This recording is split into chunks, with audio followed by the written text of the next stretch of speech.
Hey guys, welcome back to my channel. So today we'll be getting into everything concerning this Premier League season. Trust me, it's going to be crazy.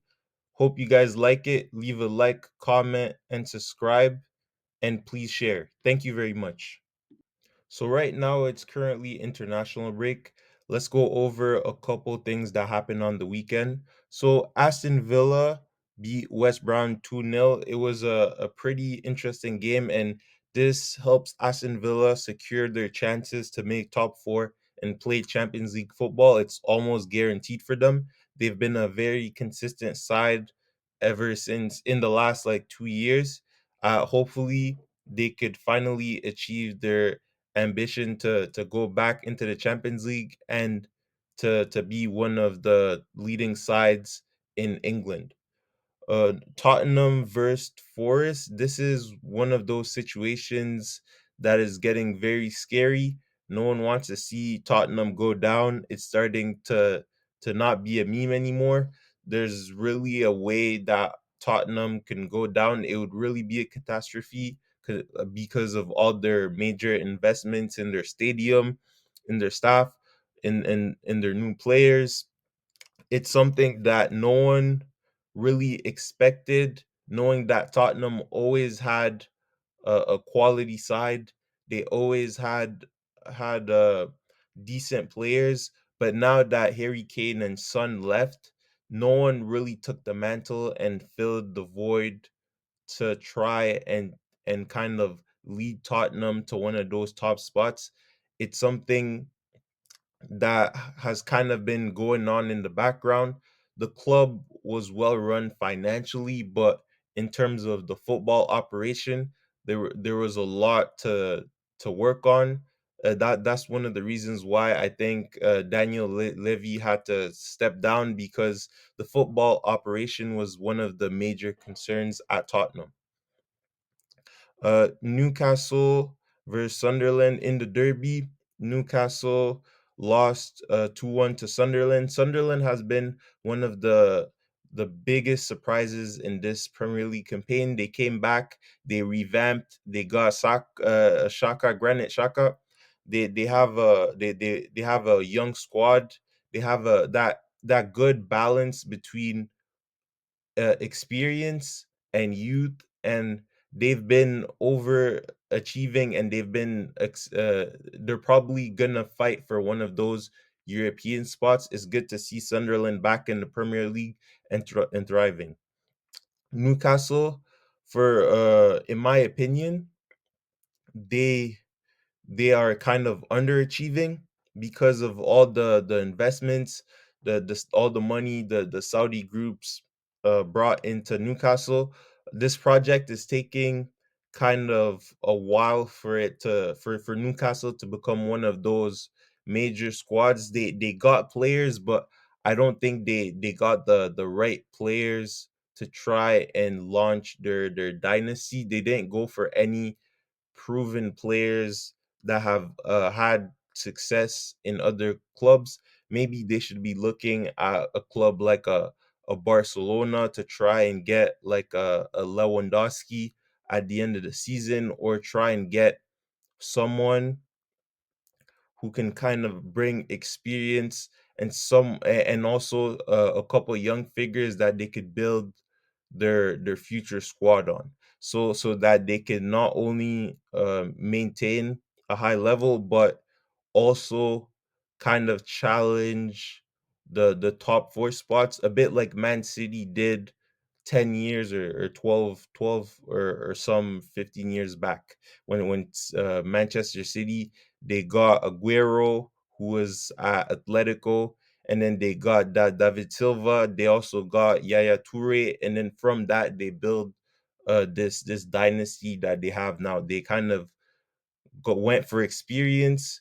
They had some good signings, and that's something that Newcastle should be looking to do. They should look to try and sign new players, try and sign proven players, and also have that good balance between youth and experience.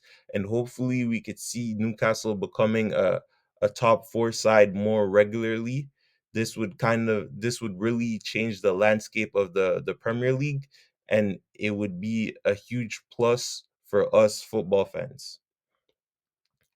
Leeds and Brentford drew. Brentford, for example, is one of those spots, one of those teams that's not far away from one of those European spots. They're most likely gonna make it to Europe, and it's one of those things that Brentford they make the most out of their signings. They find diamonds in the rough. They make players better. Sometimes players that they sign, they sign it with like tactical and a lot of analysis, a lot of background checks. They have a great scouting department.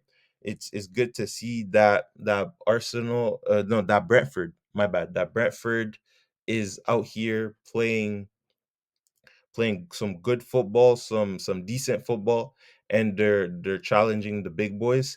This really reminds me of when a movie like I watched a couple of years back, Moneyball.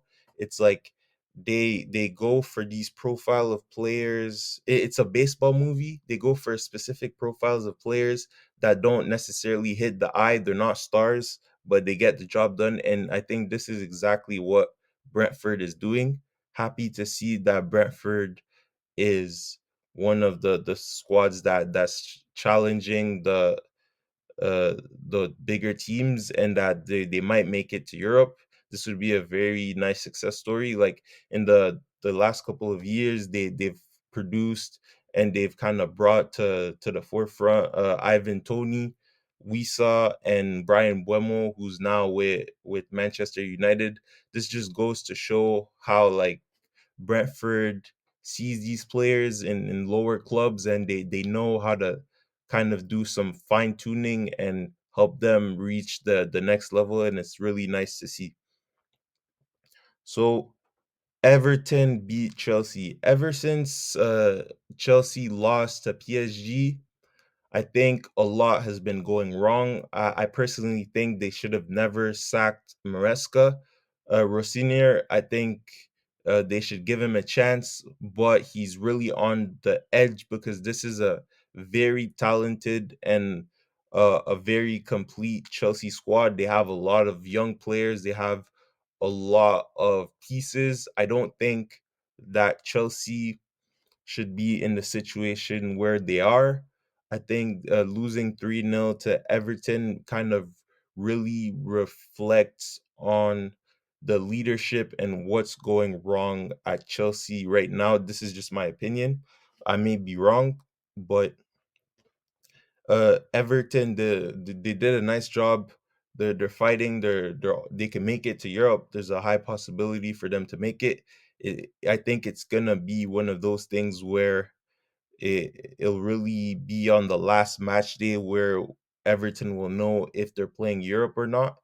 But other than that, I think Chelsea should be looking to improve their center back partnership situation. I think that they should go for not only strength but the high IQ defenders. I know it's become a rare thing now. They like a lot of teams are really going young instead of trying to find older guys that may have experience and that may kind of know their way around the club. Back in the day, like John Terry, he was a solid defender for Chelsea. He was really one of those guys that you could really rely on at the back. But nowadays, although Chelsea's defenders they have a lot of potential, they just haven't reached and hit that next level. And maybe they should be looking to kind of bring in a experimented defender like they had Rudiger a couple years back, and that like one of those like defenders they always had. Like they would have Thiago Silva a couple years back. They had David Luiz. They had all these kind of reliable defenders and reliable presences in the back that kind of showed why Chelsea's a big club. They're a two-time European champion. They're world champion right now. I think Chelsea should be looking to improve their back line and kind of figure out what their front line is gonna look like. Uh, I know that Cole Palmer has been out for a lot of games. João Pedro has actually done pretty well in the Premier League. He's done very well. I feel like Chelsea is one of those teams with a bunch of pieces, and it's nice to see that Chelsea like scouting is not so bad, and they're very aggressive in their strategy. They get every single player they can. I don't know if it's the best idea, but this is the strategy that the American ownership group are going for. Let me know if it's the right thing. um Now let's go to Fulham. Fulham had a nice 3-1 win versus Burnley. I think Fulham has been one of the clubs in the last two years. I think in the last 2 years, they've been one of those clubs that kind of found some players. They got I think it was Iwobi. I think they got Iwobi. I think they got Calvin Bassey. I think they had Traore for a bit. I feel like they're one of those teams that are kind of a shocker. They come, they kind of get points away. They make it hard for the big boys, and it's always a difficult thing to play Fulham. Well, it would be a very good thing if you could see Fulham in Conference League or Europa. It would be a big surprise, but I think it's very difficult with the amount of games left. And Burnley, I think they might just get relegated. I think, unfortunately for Burnley, it's not looking so well. I think there's a high chance for them to get relegated with the next couple of games they have. I think it'll be hard for them to get points, but they need to do a better job at just managing games and looking at games and trying, excuse me, and trying to game manage. I think Burnley's game management has to be on point in these last couple of days. They have to try to do their best to stay afloat, and hopefully they do the job. Next up, we got Manchester City versus Crystal Palace. The game got postponed because of the Carabao Cup. I'm gonna talk about it soon. I think this is another opportunity that Manchester City has to kind of get points and make the title race closer. Hopefully, they could get the job so we have a nice photo finish at the end of the Premier League. No, I don't think anyone wants to see Arsenal running away with it. I think everyone kind of prefers a photo finish. It kind of makes the end of the season fun to tune in and to watch. And hopefully, City don't drop points and they keep it close. Next up, we got Brighton versus Liverpool. This was one of the surprises. It was for some an unpleasant surprise, for some a great surprise. I think for me it was kind of an unpleasant surprise. Although I like underdog stories, I think Liverpool had some nice momentum going. Ekitike got a slight injury. Liverpool had done very well in Europe, and they were one of those sides that was kind of like, I thought were conditioned and were ready to kind of go at it and try and compete for the Champions League. But now looking at them dropping points, losing against Brighton, which is a decent side, but not it's a mid-table side. It's not a squad with as much quality as Liverpool has, knowing that Liverpool wants to make top four. I think that Brighton losing to Brighton really shows the flaws in Liverpool, although I think it's a squad that has a lot of upside and that knows how to turn up in big nights. They need to do a better job at not dropping points and losing in these other fixtures, because this could really cost them big in the Champions League if they perform the way they did against one of the bigger boys. Next up, we got Manchester United versus Bournemouth. Manchester United has been one of the better surprises this Premier League season. They started off with Amorim with a pretty shaky start. It wasn't bad, but it wasn't what was expected. And Michael Carrick has really turned it around. Hopefully, he kind of gets the job for longer. Hopefully, they don't go in another direction. I feel like the same thing happened with Ole. Ole was doing very well when he was United's interim, and then he got a couple of bad games, and they kind of went for in another direction. They got Ten Hag, but I feel like with the United boys, they should always go for their own. They should look at Real Madrid, for example, look at Arbeloa, look at Zidane, although Xabi Alonso didn't do so well according to Madrid standards, but he was still second in the league. At some point, he was first in the league. He got to Super Cup finals. He got to Club World Cup semifinals. He was doing pretty well. Sometimes they should go for the guys that know the culture of the club, that know the hierarchy of the players. They know how to address stuff. I think that Manchester United's best shot to try and compete for a title next year would be to keep Michael Carrick and give him everything that he asks for to try and build a better United and try to consolidate the team's approach to games. Next up, let me talk about the Golden Boot race. So, Erling Haaland is still leading the Golden Boot race with 22 goals. He's only scored 5 goals in all competition this year, this calendar year 2026. I think he's been slowing down in terms of goal scoring, but if you're watching the games, if you're watching the Premier League games, I would actually say that Haaland has been more involved and has taken a different role. You could see it with his 7 assists. He's third in assists. I don't think this is something that Haaland has done before. He has a lot of assists. He's actually he's going out of his way to be more involved in play. His link of play has very much improved if you're watching the games and looking at some of the stats.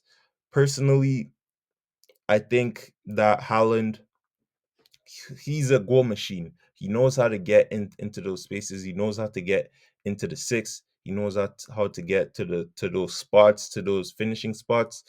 I think with the loss of De Bruyne, Manchester City hasn't been able to generate as much chances and as much opportunities for this beast. Like this guy is it like he just has a goal instinct. Okay, people would say that he's not the most technical footballer, but when you looked at the likes of players like Rooney, like they're just powerful and monsters, or Lukaku.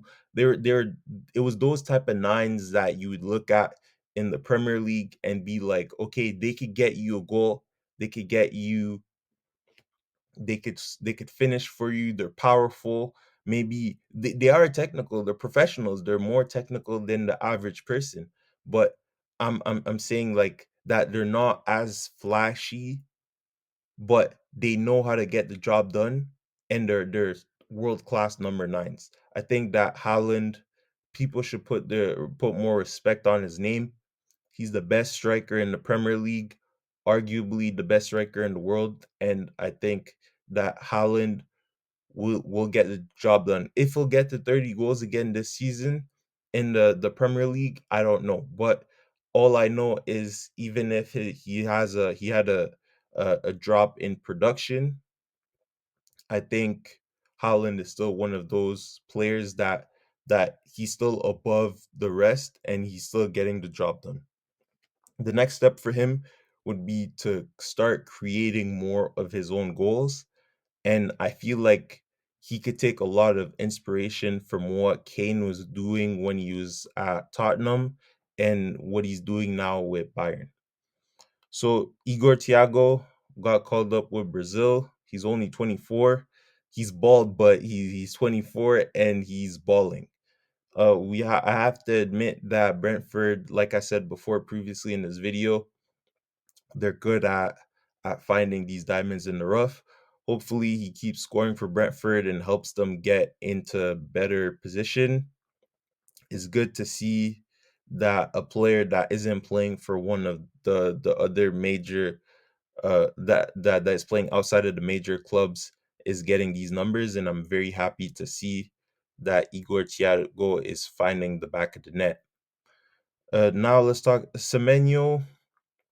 Semenyo hasn't scored as much with City as he did when he doesn't score at the same rate, but that's also because the game is not built around him. He's playing as a winger.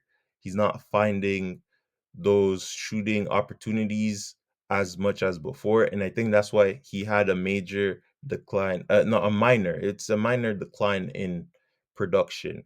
João Pedro, I think he's one of those ones that when we saw him at the Club World Cup this summer, we kind of knew that it could have went well for him in the Premier League if he kept the same form of when he signed.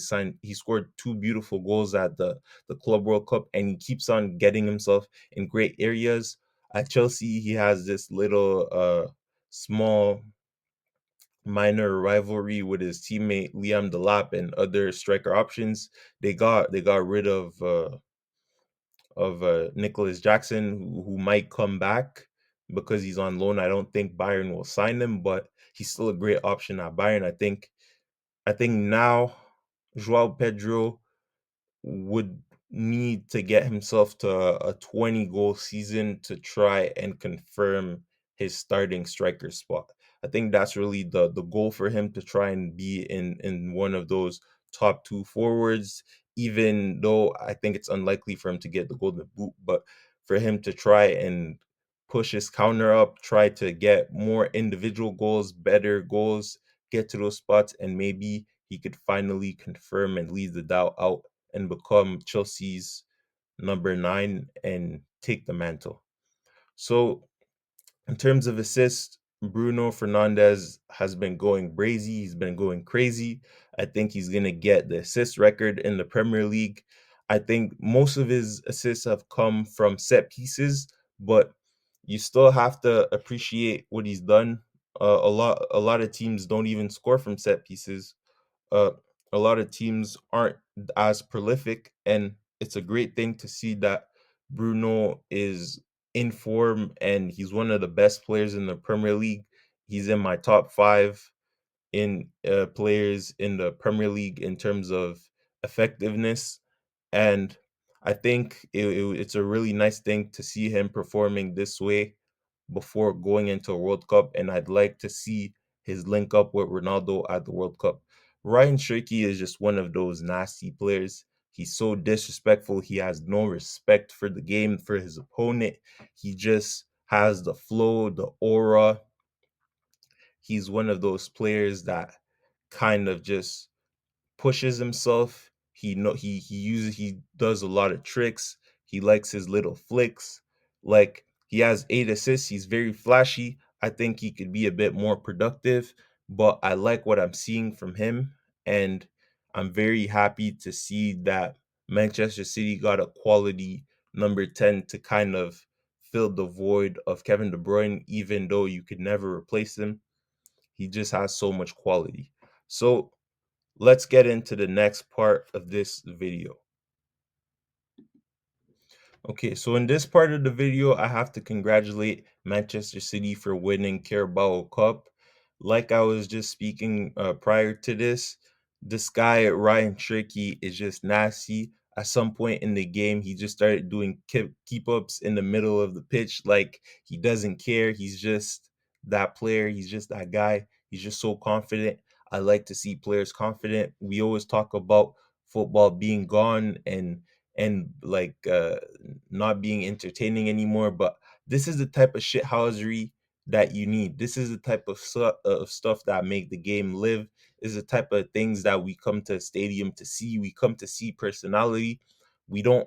I don't think. I think Pep really changed the type of player he has. Pep did not always have like high personality players.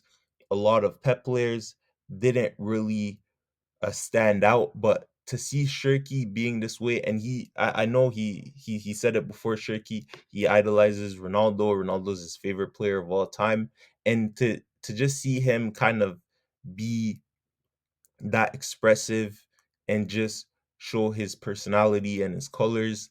It's something that I love to see and that the modern game really needs.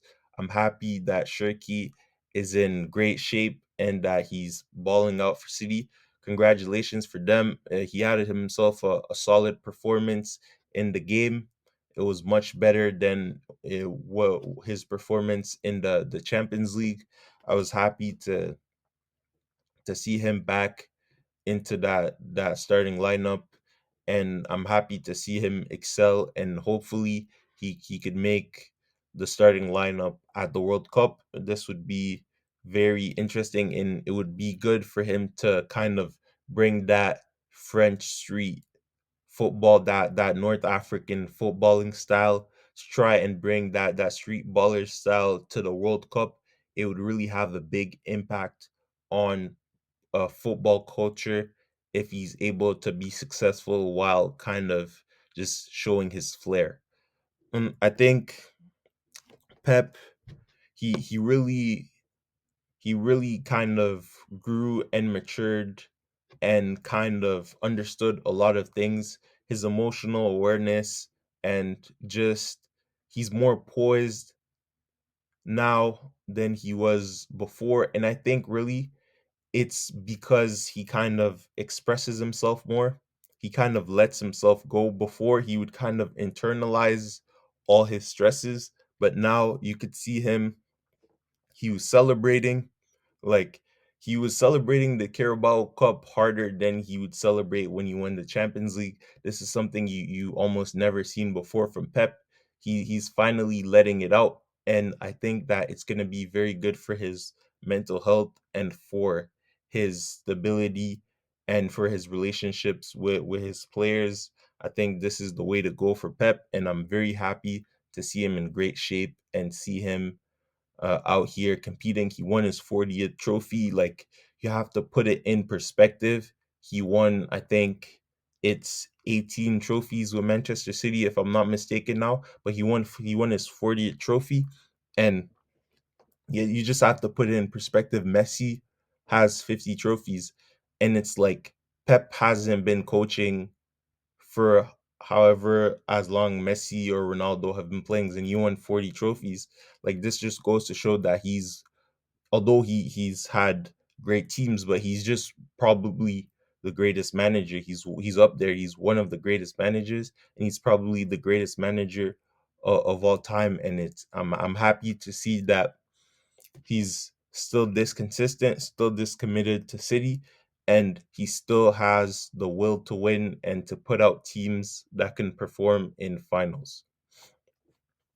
So Bernardo Silva and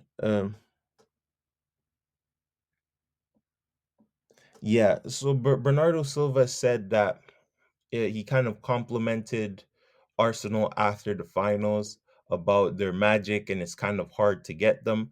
But I feel like it's a backhanded compliment because Arsenal hasn't been able to get the job done. Arsenal got to the finals.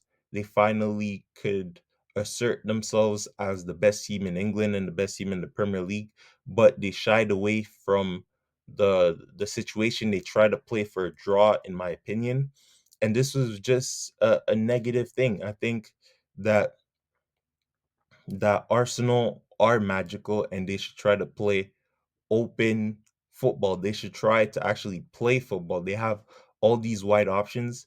I know one of their wingers was injured, but it's not a reason for them to come and not play brilliant football.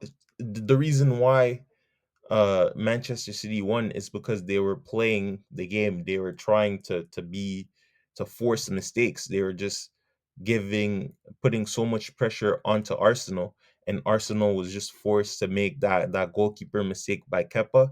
Kepa, who who was a little bit unlucky there. But I mean, like a world, it's just kind of sad for him because he's not their starting goalkeeper. It's unfortunate, but he's pretty unlucky. It's kind of sad, but you would like to see a good goal in the final, goals that aren't related to mistakes. But that's the game. The game is all about mistakes and provoking mistakes. And the goalkeeper did a mistake, and he's human, but that should never be happening.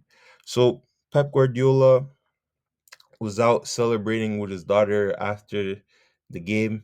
There's this picture of them hugging each other. They look very emotional. It's happy to see Pep being portrayed as a human. A lot of the times, I think the footballing world, we've gone a bit far, and people don't show him as a human. They go and try to make him feel like he's inhuman. He's not a relatable person.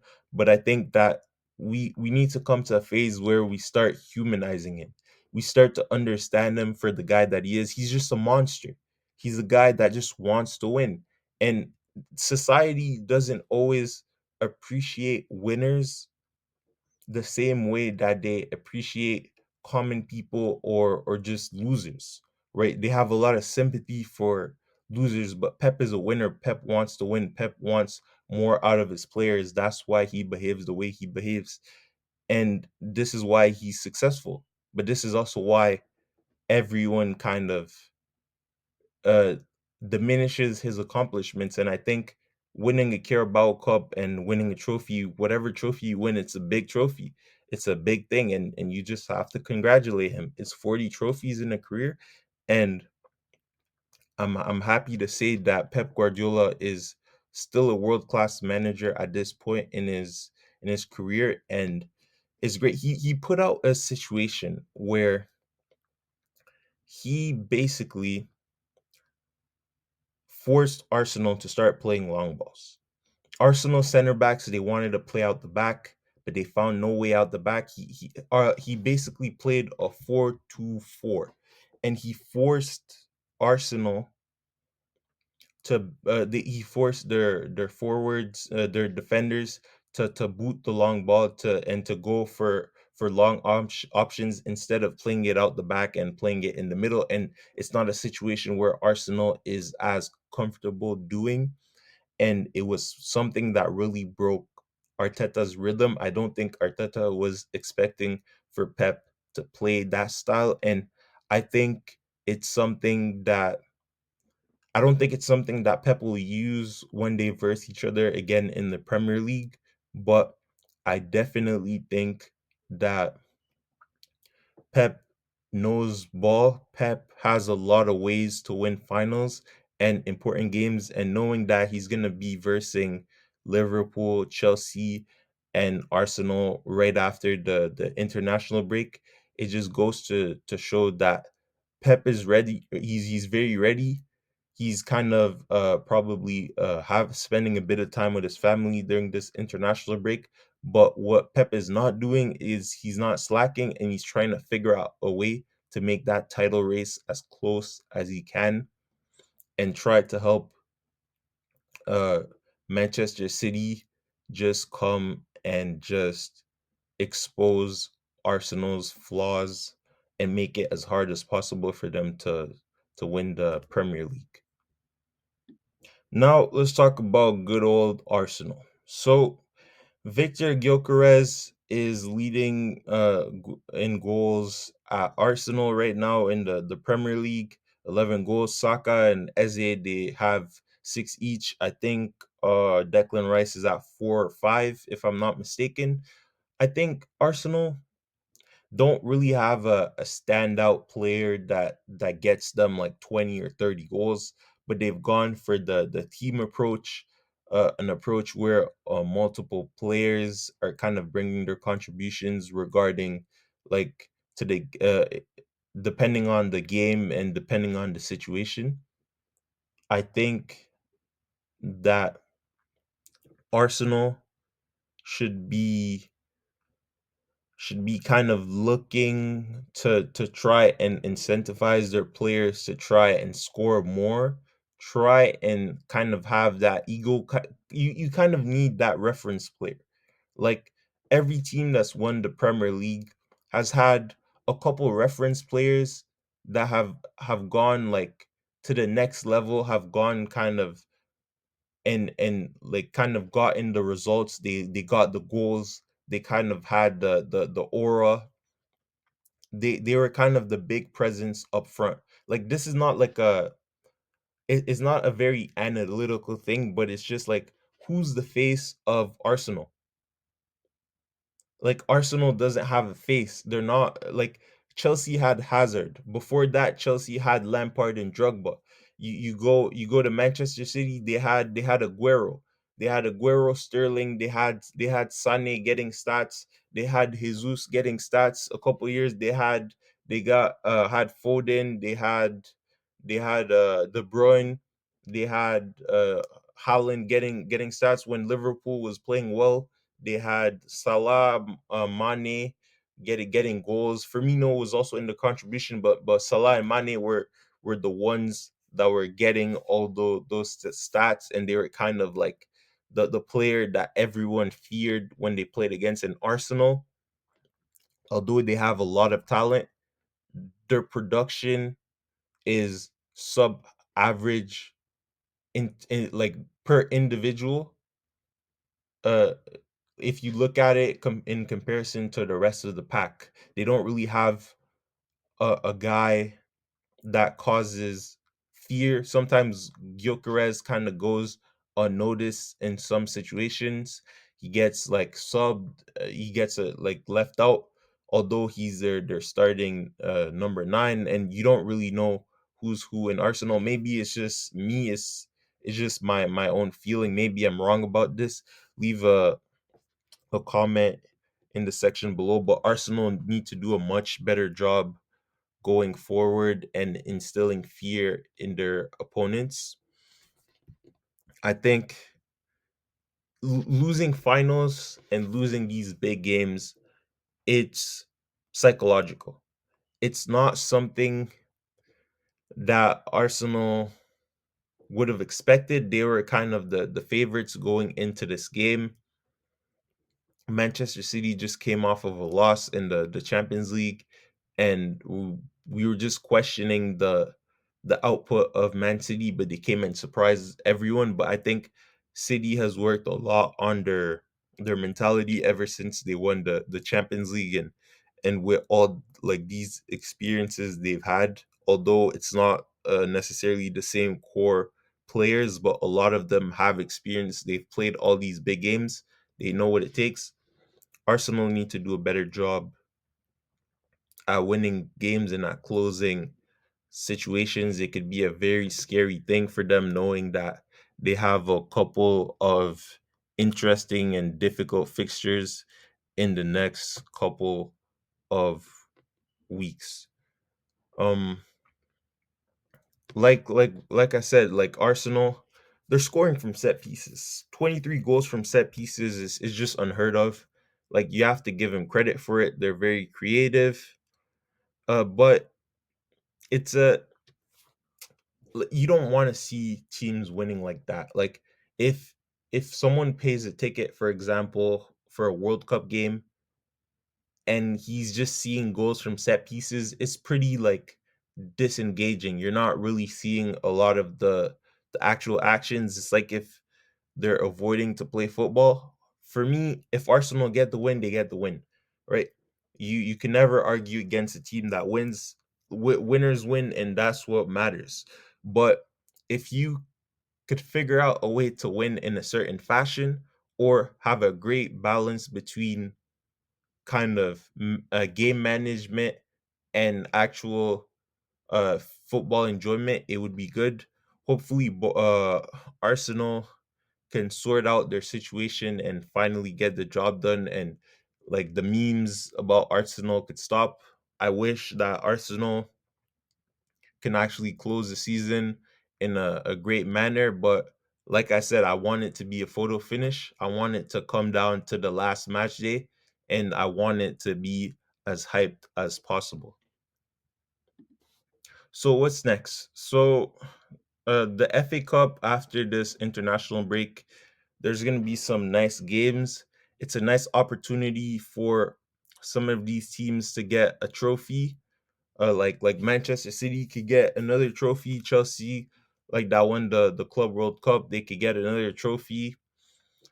Liverpool, this is where I think Liverpool will be tested because um if if they could get the job done in FA Cup, it'll kind of relieve some of the pressure because we know they're not winning the Premier League, and it'll be hard for them to win Champions League. So we know that by Liverpool, by them getting the job done and trying to win FA Cup, if they could kind of get it, they'll kind of relieve some pressure. Arne Slot would kind of buy himself a bit more time, like having a couple of trophies, like winning the Prem in his first season, after going through a couple of tragedies this year, like pretty unfortunate stuff. Finally losing players like Diaz, like going to Bayern, and all these other things that were quite unfortunate for Liverpool. I feel like we have to have a bit more empathy for them and kind of be a bit more supportive of their kind of lack of performance at the beginning of the season.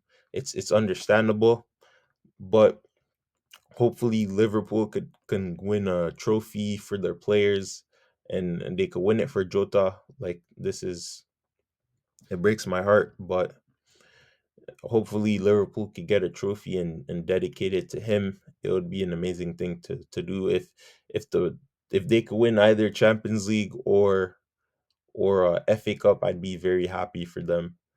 I'd be very happy, and this is what I'm expecting of them. Arsenal, they had quadruple hopes. I think if they have Southampton, I think they should be able to take Southampton, and afterwards, I hope their treble hopes don't just start crumbling piece by piece and them ending up with no trophies, because it can become a very dark situation. It could be a very dark situation at Arsenal if they end up with no trophies after being like leading everyone, or just ending up with FA Cup. But they need to start somewhere. They need to start with FA Cup. I know the Prem is not going to be easy. People don't want to see Arsenal win because they have like such a passionate fan base, and it's going to be one of those things that they need to start by winning the small things, and then being respected enough and being clinical enough to try and win the bigger things and capping off this season. So basically, Liverpool, United, Chelsea, and Aston Villa will be fighting to try and get one of those top four spots. We already know that Manchester City and Arsenal are probably going to be, Arsenal for sure are going to be in the top two, but Manchester City is probably they're going to have the top two spots, and then the rest of the remainder spots for Europe are going to be fought between Liverpool, United, Chelsea, and Aston Villa. And also, Newcastle, Sunderland, Brentford, and Everton are highly likely to be Europe bound. And this is how this end of the season will play out. And I think that every team has the talent and has the case to try and reach these goals, and may the best win. If you like this video, please leave a comment, like, and subscribe. Thank you for watching. There'll be more videos on the way. Stay safe and take care. Bye bye, guys.